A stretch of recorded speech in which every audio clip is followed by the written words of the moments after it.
Lights up, cameras roll, stats in the fold. Kyle and Erik got the game on control. Daily grind, strategy defined. DFS Huddle, money on the line. Huddle up, breaking it down. Big plays, big wins, all over town. Kyle and Erik, the duo supreme. DFS hustle, living the dream. Line up, huddle up, breaking it down. Big plays, big wins, all over town. Kyle and Erik, the duo supreme. DFS hustle, living the dream. Lineups tight, numbers ignite. Analytics sharper than a game day fight. Stacks on stacks, no time to relax. DFS huddle, we dropping the facts.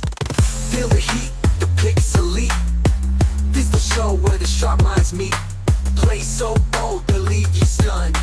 Huddle's the spot where the money's won. Huddle up, breaking it down. Big plays, big wins, all over town. Kyle and Erik, the duo supreme. DFS hustle, living the dream. Huddle up, breaking it down. Big plays, big wins, all over town. Kyle and Erik, the duo supreme. DFS hustle, living the dream. This the DFS huddle, don't miss a beat. Kyle and Erik, where the game geeks meet. Cash lines hit, top of the slate. Tune in now, before it's too late. DFS huddle, don't miss a beat. Kyle and Erik, where the game geeks meet. Cash lines hit, top of the slate. Tune in now, before it's too late. Yo, what up, everyone? Welcome in to the DFS Huddle. Kyle provides Erik Toft.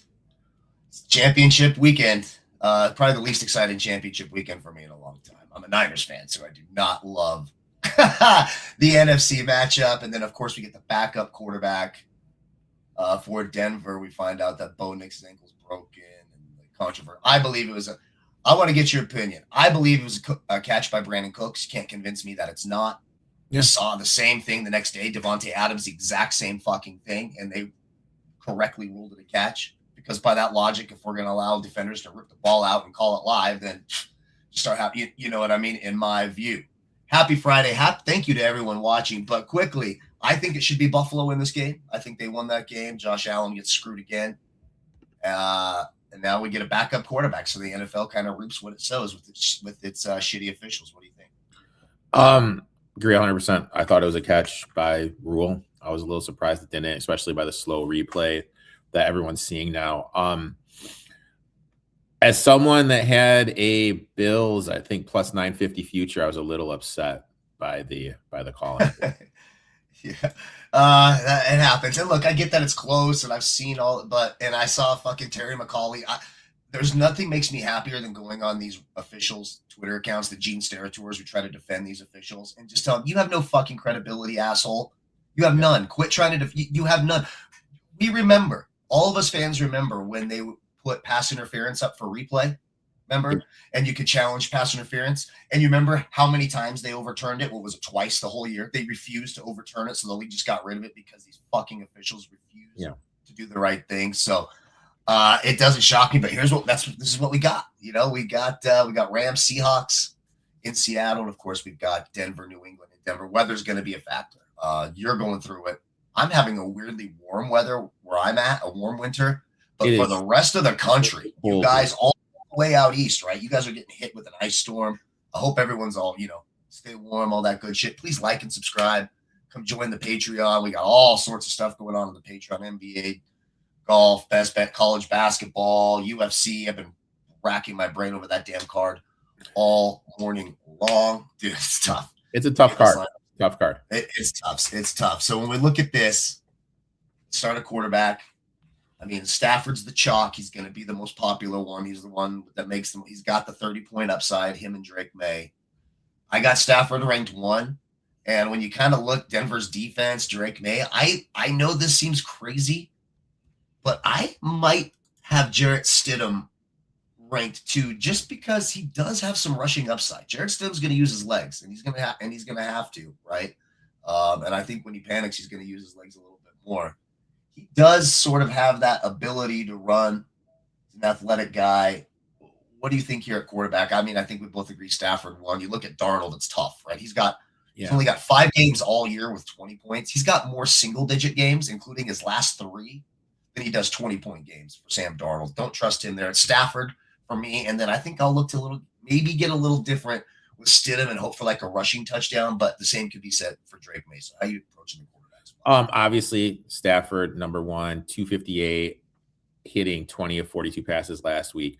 First game in 13 games where he didn't have at least 2 touchdowns, has 37 touchdowns. He's averaging 2.8 per game.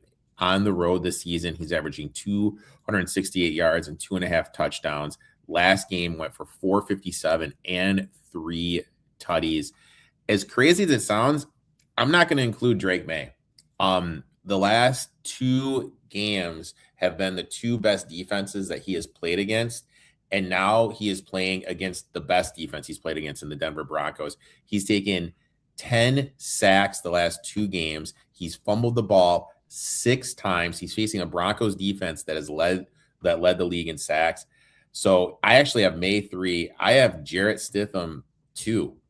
He's going to become the first ever quarterback not to start a championship game, start conference championship game without throwing a single pass. But you hit the nail on the head. He has rushing upside here. So, yeah, it's hard to find it, but when you do look, you can see he does have some. It's hard to find it, right? The stats, because he doesn't play much, but he does have rushing upside. I did a deep dive in Jarrett Stidham and some trends he has. It's posted in the Patreon. Link is in the description. Make sure to click, join it.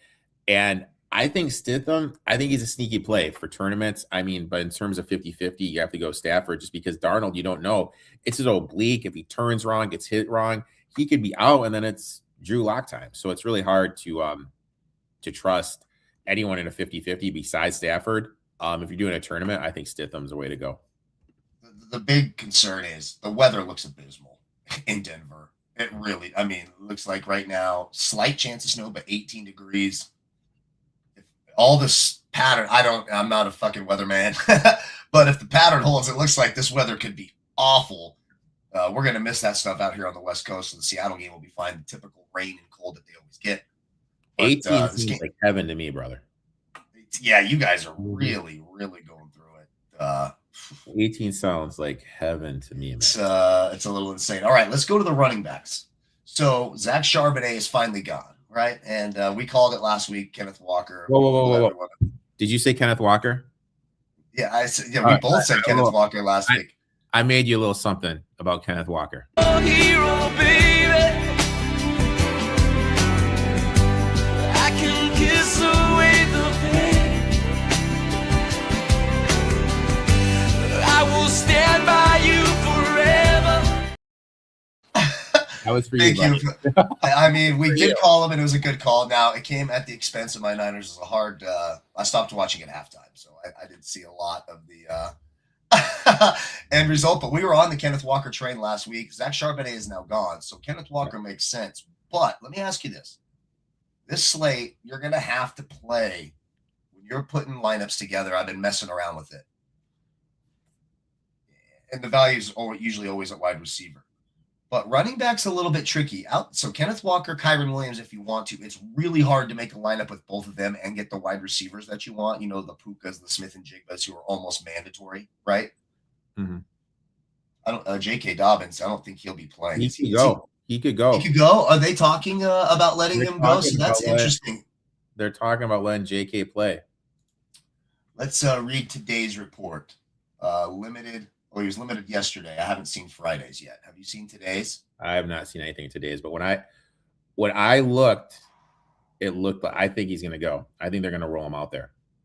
Okay, so then we got J.K. Dobbins at 4,000. Tournament play for sure, right? High risk, high reward. Could do nothing. What about George Holani? The Seahawks are also activating him off the IR. Mm-hmm. Is it going to be George Holani or Velus Jones Jr. as the number 2 back? We know Seattle likes to use 2 running backs. So I think George Holani is might get 10, 11, 12 touches in this game. If it's him. But I don't know if it'll be him. Will it be him? They love this guy, right? He's a special teamer. He's a special teams captain. They love him this is a team guy. They love fucking George Holani, right? They're going to use him. I think if it's going to be someone, it'll be old Uncle George will be the guy that they use.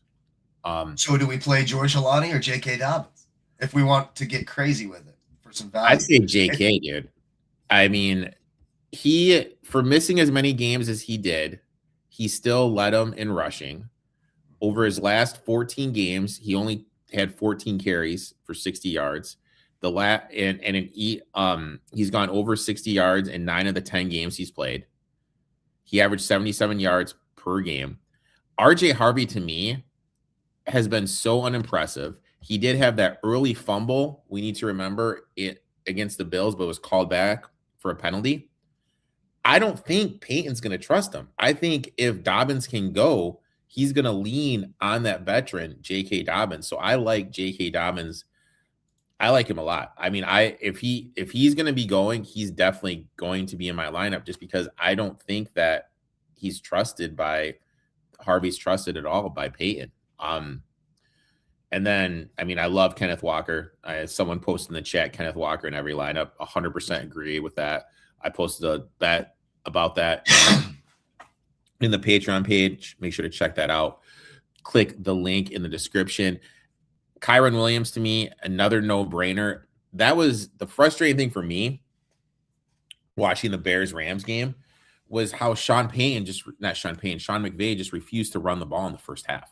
As soon as in the fourth quarter, when he got to the run, he started running it a little bit more. They didn't go heavy personnel. I think they're going to go a little bit more back to their roots, a little more heavy personnel. I think they're actually going to lean on the run game a little bit more in this matchup against Seattle. So I absolutely love Kyren Williams, who had 87 yards and 2 TDs, had 30 yards in the air, has gone 57 yards in 8 straight. My thing is, were you shocked by the splits between Henderson and Stevenson last game? No, and they just keep doing it. I talked about it. Ramondre Stevenson's the guy to play. Now, Henderson got more work because Ramondre left the game for a little while. He got hit in the eye, right? And so they were dealing with that shit. Yeah. So he was out for a little while. But when like, it just looks like Mike Vrabel. There you go. Thanks, Kevin. I appreciate it, my friend. Bear down. I mean, they didn't bear down last week. I forgot what the hell we were saying right there. I completely forgot. We were talking about Stevenson getting poked in the eye. Yeah, but I mean, it's just been the Ramondre Stevenson show. So at running back, what do you want to do? Like right now, I had screwing around with the lineup. I have Walker and Kyren Williams in, but is there? I mean, look, snow game out there. Denver, you sort of talked about it last week. Can occasionally be taken advantage of in between the tackles, right? A little bit with the run game. It gets a little dicey. Blake Corum, Kyren Williams, Stevenson, Henderson. How do you want to work it? I don't think you can play. The thing is, I want to say you can't play Henderson, and then of course he's gonna fucking go. It'll be like a 90-yard run on the second play of the game, and right. I mean, can we go Walker Williams and then do Stidham at quarterback? So I have a lineup right now, or that has Stafford, Dobbins or Halani, depending. Okay. There, Kenneth Walker, Kyren Williams, both Puka and Jackson Smith and Jigba. Cooper Kupp, Patriots defense, and then you got to go cheap at tight end, whether it be Turd Ferguson or Elijah Arroyo, Davis Allen. You got to go cheap at tight end. But I love that kind of lineup because I think raw points. I think it's a raw points week. Mm-hmm. Again, I'm not sure there's going to be enough points scored for like the Marvin Mimses of the world to destroy a slate like they did last week. I don't see that from anyone down there. So I mean, Payne could. The first place lineup could very well have a player that's got 4.5, 5.5 points, is what I'm saying, because it's got the raw points elsewhere. I think there's one receiver in Denver that I'm really interested in. Well, let's go to the receivers. And I think Cooper Kupp at 3,800 is the value play of the day. Mm-hmm. I just look against his former team. He's going to on the field a ton. He's going to get 3, 4, 5 catches. Who else at 3,800 or below do you feel good about getting 4 or 5 catches? Because for me, it's none. Demario Douglas hasn't had more than 3 catches since week 9 in any game. Everything he does is fluky. Mac Hollins might come back. He's at 3,900. Kyle Williams, they throw to him once a game. If he catches a touchdown, sure. Lil Jordan Humphrey with Bo Nix was there, sure, because I think Lil Jordan Humphrey has 45 catches for every single team in the league. It looks like he catches the ball for one team, fucking runs into the locker room, switches uniforms, and comes out for the other team. I don't know how many teams Lil Jordan Humphrey, but again, still feel better about Cooper Kupp. So Cooper Kupp's almost an absolute lock for me just because of the percentage of snaps. They could be trailing in this game. Got the little team history sort of thing there. It just lines up. To me, he's the safest one at 3,800. Keyshawn Boutte at 4,500. I like him as well, but if I'm going to pay up for Puka and Smith and Jigba, I got to save. I'm taking Cooper Kupp. What do you think at wide receiver? Because I'm playing both Nakua and Smith and Jigba. Wide receiver, I mean, Devontae Adams, he had 6 targets, 2 catches, 24 yards. He was a touchdown merchant. I don't trust him in this game. I think it's going to be a heavy, heavy game of Puka and Kyron Williams. Keyshawn Boutte and Diggs, I don't trust them against the secondary of the Broncos, so I'm definitely out on them. Who do you think Patrick Surtain is going to shadow, Boutte or Diggs? I don't think I don't know if he really bothers doing that, honestly. We'll see. Probably Diggs, I would say, unless Boutte's eating him on the outside. Because that's with the snow and what this weather's going to be, it's like I'm not sure. They might play a lot more zone and just kind of keep these things in front of them because it's going to be harder for these receivers. Puka's Puka. I think he's going to go off. Kevin asked in the chat. Will Seattle let Puka go off against them? Seattle, the last game they did have injuries at the cornerback position and the safety. And Adams was out. But I mean, he's still going to be, in my eyes, the wide receiver that produces the most points. I want nothing to do with Courtland Sutton. Everything I've read says that Gonzalez is going to shadow him. Absolutely love your read on Cooper Kupp. He went 6 for 62 in the 2 meetings, 6 for 74 in his previous 3 games. I absolutely love him. No touchdowns in 5, so he's due for a touchdown. Everything I'm reading coming out with Denver is there was one guy that Stidham worked out with before practice, after practice, during the summer. And that's the guy I want to play. And everything I read said he's coming back from his hamstring injury, and that is Mr. Franklin. Everything that I've read said that Franklin and Stidham have a connection. And if you have that connection, that's the guy you're going to look for. You know what I mean? That's the guy you're going to trust. And he also is going to have the better matchup. I mean, let's face it. Like, Gonzalez is going to be with Courtland Sutton. So I think Franklin is that 4,700 wide receiver if we need to pay down for one. Also, I know I'm jumping the gun to the tight end position right now. I did a deep dive on the Patreon page about Jared Stidham and his history going to the tight end position. Evan Ingram, if we want to pivot to go someplace else. But I will say this, I don't want Evan Ingram and Franklin in my lineup. I feel we need to pick one or the other just because, they're going to bleed into each other's production. And just, when you look at the snaps, right? So last week, let me take a look at this. So Evan Ingram was only on the field for 23 snaps. Mm-hmm. Adam Troutman played 34 snaps. Now, they never throw to Troutman, but I can certainly fit Adam Troutman in it. What do you think about going? Adam Troutman's on the field, a lot of little play actions. They get the ball down to the 1-yard line. He's on the field a lot more. Mm-hmm. I mean, that's definitely interesting. Are you? I know I'll give this out here on the Patreon. I did put out Evan Ingram 19 and over 19 and a half receiving yards. Every single tight end that has played in a regular season game with Jared Stidham has gone over 19 and a half receiving yards. Very interesting. 3,300. Yeah. On DraftKings. What about like Hunter Henry at 48? I mean, he's the most expensive tight. Well, frustrating. Where do we attack Denver though? We attacked Denver at the tight end position. Last week, right, we were heavy in Kincaid. Kincaid went off. Kincaid had a good game. I think Henry, because everyone's going to remember, he really didn't do that well last week. What do you have, like 20-some odd yards or something? He could be a little bit undervalued. Both these teams struggle against the tight end. I mean, hell, in my 50-50 lineups, I had Dalton Schultz. I had a bet on Dalton Schultz on the Patreon page. He played half a quarter, and he had 47 yards. He went over his prop total. You know what I mean? Right. Neither team. My question is, is it worth paying up? Because if you pay up for Hunter Henry and you're trying to play Smith and Jigba, which you want both Puka and Smith and Jigba, in my view, they both were heavily targeted in both games against each other during the regular season. I see no reason, especially in crunch time, for that to change. Those two are clearly the top two receivers, and I think they probably will be 1 and 2, and both will be in the winning lineup in my view. So if you got Kyren, Walker, Stafford, Smith and Jigba, and Puka, who do you sacrifice? Who do you take out so that you can afford to play Hunter Henry? Because if you play Hunter Henry, you can't play all those other guys. You got to take one of them out. So you've got to pivot. Where's the pivot? Is it from Puka to Devontae Adams? Is it from Smith and Jigba to Diggs or something like that? Like what's because that's what you're looking at when you're. I love JSN, but I still remember Darnold's not 100%. Is he going to be able to take the ball down the field with that oblique injury? You know exactly what that guy's saying. You know what I mean? Like JSN's still going to have the matchup. If that oblique isn't 100%, you know, because even last week, even last week when they were kind of blowing him at JSN, 3 catches, got a touchdown, still had 11. Yeah, and that might be enough. You know, when you look at kind of the conditions of the other game and you sort of look, it might be enough. You know, it might be enough.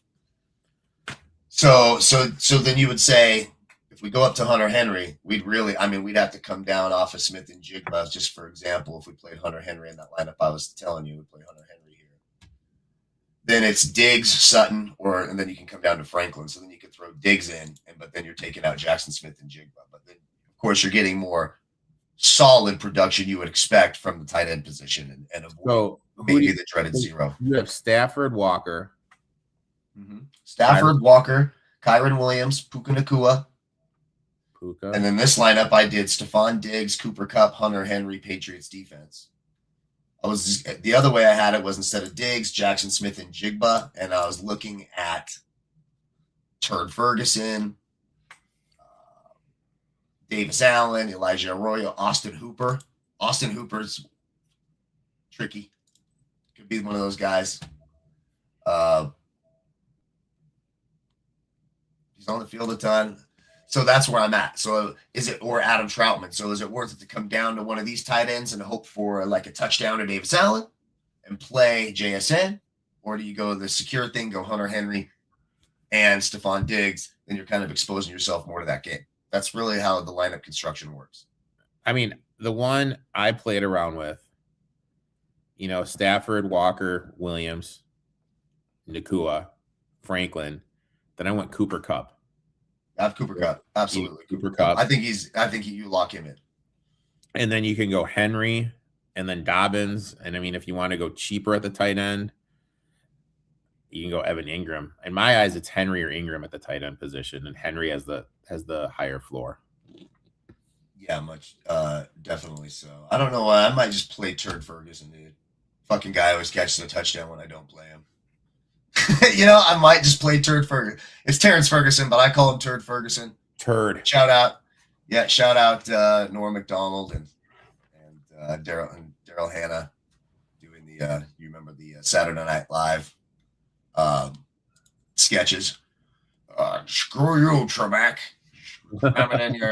And then it's Turd Ferguson. Just enter any letter. We'll accept any number, he says, and then he writes the letter V, and he goes, well, technically, it's good shit. I peed on your mother, Trebek. I just, much higher floor. Much, much higher floor. All right, defenses. Obviously, for me, it's either the Broncos or the Patriots. Pick one. I kind of like Seattle. I think Seattle, if gun to my head, defense it's the second most expensive over the Rams. But if we're gonna look for special teams touchdowns, sure. You know what I mean? I think so. In their 2 games against the Rams this year, defensively, they've scored 4 DraftKings points in 2 games. Okay, fine. 4. Yeah, they give it up. So they gave up 21 points to them in Week 11, and then they gave up 37 points to them in Week 16. I don't know. Someone asked, what about Rashid Shaheed? And they just don't throw to him. Yeah. They don't fucking throw to him. He had the kick return, so that got him 6 points, but they don't fucking throw to him. So for me, it's just And can't also with trust him. Darnold not being able to throw because it's oblique. Like his ADOT was down last game. I just don't think like you're banking on a punt or a kick return touchdown. So for me, no, man, I just can't. Yeah. Can't get there. So it's Patriots Broncos. I have Patriots. I like the Patriots return game. Jonathan Jones could take anything back to the house. You saw how opportunistic we were on the Patriots D last week. It was the defense you had to play to win. I'm back on it again. I think they'll be very popular in the snow. Backup quarterback. You know, maybe he pulls off the Jeff Hostetler. Who knows? But probably not. Probably age ourselves here. But I'm going Patriots defense at 3,500. What do you think? Yeah, I think you can go with the Patriots defense. I think that game's going to probably be the lower scoring game. So, you know, whichever one you can fit in would be better. My only worry point is I just can't get over that 10 sacks and 6 fumbles the last 2 games. That's a lot, man. It's a lot. You know, and I think you can play Denver. Denver's defense, by the way, 2,500. So that could be an interesting way. That's $1,000 cheaper than the Patriots. You play the Broncos. Then I could play Coley Parkinson, Evan Ingram, or Tyler Higbee in this lineup here with Smith and Jigba and Kyron Williams and Puka Nacua and Kenneth Walker. You're getting the best defense in the league at 2,500. Yeah, I think that's the play. I'm changing my mind. Do we play Colby Parkinson, Evan Ingram, or Tyler Higbee? Colby Parkinson, by the way, has had he had a touchdown in week 11. It's been all right against Seattle. Obviously, Tyler Higbee was not there for the first one. Oh, it's interesting. Or Evan Ingram, your guy. My guy, Evan Ingram. Stonehands Evan Ingram has caused me a lot of pain in my life, so I don't know. He's fucked me so many times. Like, he's bent me over, taken a jagged, rusted pipe. Wait, what about this one? one? Hold me. Just hear me out on this one, okay? Stafford, Walker, Williams, Franklin, Kupp, Puka, Henry. Oh no, I don't have JSN. That's my bad. Here's the lineup I have right now. I have 4 Rams, 3 Seahawks, 2 Broncos. So I've got Stafford, Dobbins. Now, if Dobbins ends up not going, that'll probably turn to George Holani, honestly. Stafford, Dobbins, Walker, Nacua, Smith and Jigba, Cooper Kupp, Colby Parkinson at tight end, Kyron Williams at the flex, Broncos defense. That's a fucking good lineup. The one I just did, I'm putting your boy Turd in. Turd Ferguson? Old Turd. Old Turd. Stafford, Walker, Williams, Franklin, Nacua, JSN, Turd, Dobbins, and Broncos. Go. I love these lineups. Before we get out of here, someone asked, who do we have winning? I think it's Rams Patriots. I think that's what we're gonna get. Ooh, I have Seahawks Broncos, dude. Do you really? We're gonna have to do a shot bet then. We have to do a shot bet. My thing is this. It's just I don't think Knicks is that better than Stidham. And I think the defense is going to be able to do some stuff and make May's life uncomfortable. And the other one, I was looking at the Rams schedule. The Rams have been all over the place. And like there's that big trend with like 3 playoff games on the road struggling. And this is their 5th road game in 6 weeks. Yeah. That's a lot, man. It is. It is. I just can't see it. I can't see Sam Darnold coming through in a big situation like that and winning a game and going. I just cannot fucking imagine it. It'll be awful for the NFL. If Sam Darnold goes, if the Seahawks and Sam Darnold go to the Super Bowl, I might not be an NFL fan anymore. I might just be done with it. I don't really like the gameplay anymore. Anyways, it's kind of garbage. That might just be it for me. I might just be fucking done if Seattle goes. That you're gonna and I know they're both in the same division as the Niners, but I hate Seattle exponentially more. Sam Darnold, the fucking Lego policeman, he's such a fucking choker. I just can't do it. Like, I live around, there's no one douchier in the world than a Seahawks fan. Seahawks fans are just absolute fucking douchebags. I mean, I don't know how else to say it. I live in the Pacific Northwest. You should see these fake, just fucking crusty, methed out Seahawks fans. That's all they are, dude. Just a bunch of losers. I absolutely hate Seahawks fans. I hate them with the fire. I saw some old guy at a Seahawks thing when we were playing in the regular season, and I'm just like, get the fuck out of the bar, dude. I want you to leave. I don't even want to look at you. Can't stand you methed out Seahawks fans. That's my rant. Here's this right here. Kenneth Walker, MVP, 13 15-1. Love that. And also, I don't even know if I can find it. Ernest Jones. I'm gonna put a little bit on him right now to win MVP. There you go. I'll say Jonathan Jones to win the MVP, or Marcus Jones to win the MVP in the Patriot. He returns another one for a touchdown. Offense is stagnant, but the defense score. Last week I wanted to do a Patriots defensive touchdown parlay, and I just forgot to do it. I wasn't feeling well and shit.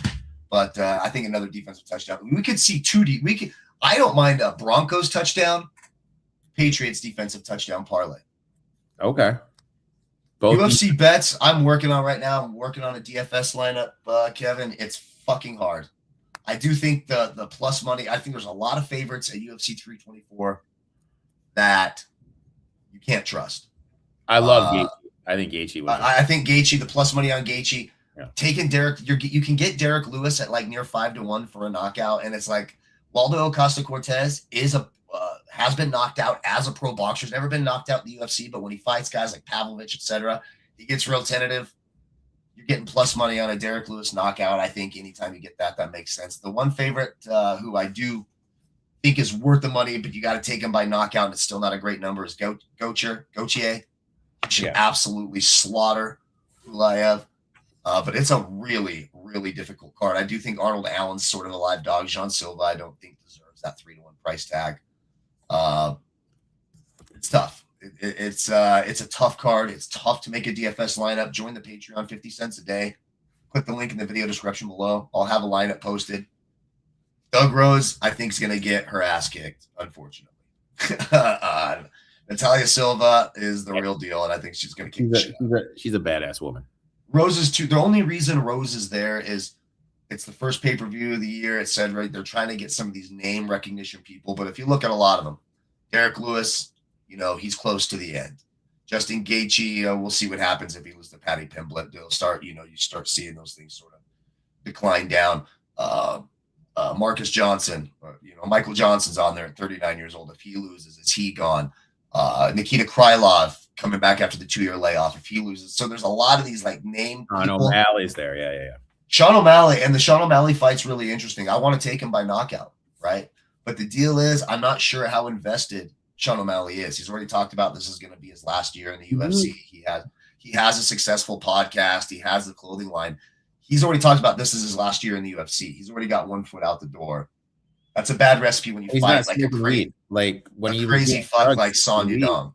When he's doing drugs, smoking weed, he was a hell of a fighter. As soon as he tried to get clean, he just went downhill, man. Yeah. So that one again, that's what I mean. It's just really, really tough across the board. Paddy Pimblett, who has he beaten? He didn't really earn his way to this title shot. He hasn't really beaten anybody. Justin Gaethje's fought the best guys in the world. He's beaten him. He's lost to him.